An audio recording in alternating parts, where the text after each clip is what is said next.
台美友好不是铁铮铮的事实吗？来看最新的民调，美国人民高达60%支持派兵护台，也有将近80%支持承认台独。川普嘴上也说我挺台湾啊，但是你看他的动作，一边签下了对台友好的法案，下一秒立刻转过身，对外放话，美国也是中国的盟友。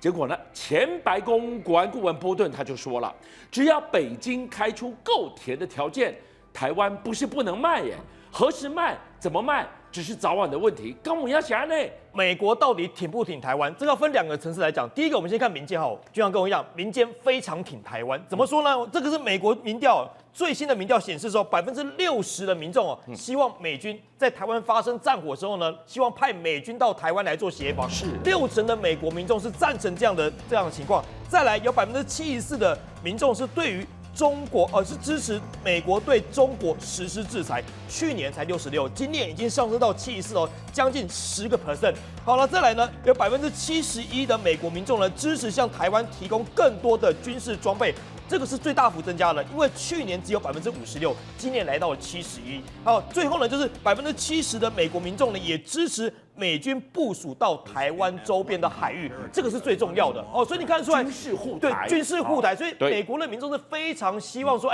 台美友好，而且美国挺台湾。可是目前看起来美国官方态度好像就有点保留下来了，暧昧吗？对，你要知道为什么会暧昧呢？因为最近呢，美国的财务部长贝森特呢，接受了《纽约时报》的论坛访问他被问到几个关键问题，他在里面谈到说，美国是中国的盟友。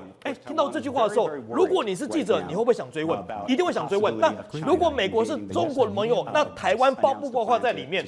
那个贝森特直接讲了，台湾也包括在内。好，是说这包括美中台3方的关系都没有改变。那接下来这位记者继续追问，那我再去问你啊，那如果你们3方关系没有改变的话，万一台海发生战争的话，美国会不会协防台湾？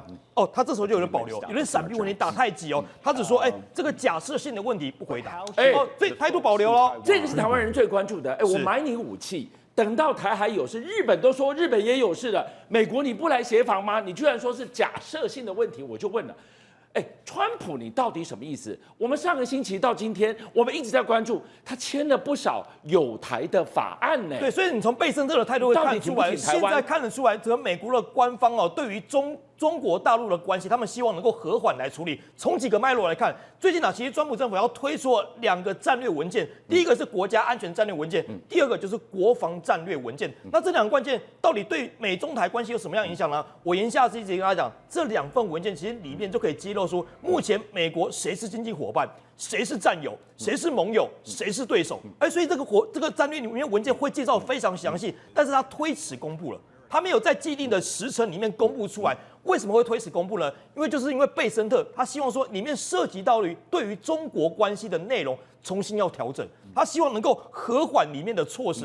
为什么要和缓？因为美中关系他们不希望这么紧张。我们想到的是台海有事，你会不会军援台湾？我们想到的是人身安全、生命安全。贝森特想的是什么？他是财政部长，他想的是 COCO， 想的是关税。所以换句话说，是不是如果北京开得出够甜的条件，退让出让美国满意的条件，台湾也可以变筹码了？这个是台湾最担心的，而且重点是确实有可能为什么呢？谁提出警告了？这个是川普第1任期，大家不要忘记国安顾问波特，他当时他现在提出警告，今年11月提出警告，他说川普第1任的时候呢，他一心想要达成跟中国史上最大的交易。什么叫史上最大的交易呢？大家听起来可能不飒飒，它当中可能就包括台湾，可能包括台湾要交易给可能中国大陆去，所以它里面可能提到了这样的字眼。他说极有可能川普为了跟北京交易而出卖台湾，他字讲得非常明白，非常清楚。他说即便牺牲台湾，也要去宣扬自己川普能够获得胜利。他这样的论点有获得支持吗？这当然有可能，因为川普他曾经说过，川普曾经在办公室讲过说，如果我们以麦克笔当做台湾那个笔尖是台湾的话，他怎么形容中国？你知道吗？办公桌是中国所以他点上去1个小点，你台湾就这么点大而已。说卖就把你卖掉了。对，那人家中国是一个大圆桌，是那你台湾只是一个小麦克比的比肩，这是川普曾经讲过话，所以大家说台湾人会不会担心川普的态度？当然会担心啊。再来我们看高市早苗，高市早苗之前不是发出挺台湾的言论吗？后来接到川普电话之后呢，看起来这个有点改口的感觉，但问题是他里面有特别强调说，川普跟高市早苗说别激怒中国。他虽然没要求他收回言论，但是他也跟他强调说你不要激怒中国啊。所以言下之意叫什么意思？川普还是以美中的利益为至上啊，他不希望因为日本的关系、台湾的关系坏了美中关系的这个局。所以在他的川普序位里面，最重要的是跟中国的交易，谁都不能阻拦，在这个交易里面让白宫获得最大的利益。华府为达目的，你给我闭嘴！对，连台湾该卖也得卖吗？而且还有一个脉络，今年5月，不知道大家还记不记得，在川普这边白宫公布这个美中日内瓦的贸易谈判的联合声明，里面有一句话引发当时台湾民众非常关注，说什么呢？他说，认为这对统一跟和平来说是很棒的，就是这句话，川普讲出了统一，又讲出了和平，那言下之意代表什么意思？你跟中国谈完这个贸易这个贸易的内容之后，这个协议之后，结果你转身突然冒出了这句话。你的美国人民有将近70%这么高的比例支持台独的立场，这是民间的一个民调。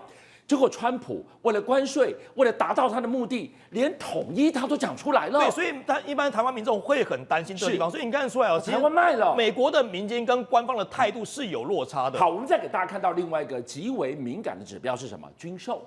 你来看看军售清单，你要买什么，我全盘接收，我都好，钱也给了。我就问货在哪里？大家就要知道，其实川普第一任跟第二任对台湾的军售态度不太一样哦。第一任大家还记得，当时我们台湾要买什么，其实川普都OK 没问题，包括当时 F-16V， 包括当时的 M1A2T， 当时都卖给说答应要卖给台湾。可是第二任大家想说，川普上任也快1年了，好像这个军售的案子到底卖给我们什么，好像迟迟没有下文。那现在传出来今年11月传出来说，川普2.0首次对台军售3.3亿美元，折合台币102.8亿，但里面是卖什么呢？卖说非标准的零附件，包括 F-16、C-130跟 IDF 战机这些零组件通常就是美国的库存转移。言下之意什么意思？现在川普的这个战略目标还是以美国优先为主，他没有给你武装到牙齿，你没有更多的武装，你只能维持现状。所以非标准零件其实就是一个保修、维持现状，连这个都光说不练。那你有什么保台的决心呢？而且大家最担心最近又发生说纽西兰的这个军舰巡航舰突然经过台海，但你要知道这个巡航舰叫做奥特亚罗瓦号，它其实也不是说真的很厉害的战机，它只是一个补给舰而已。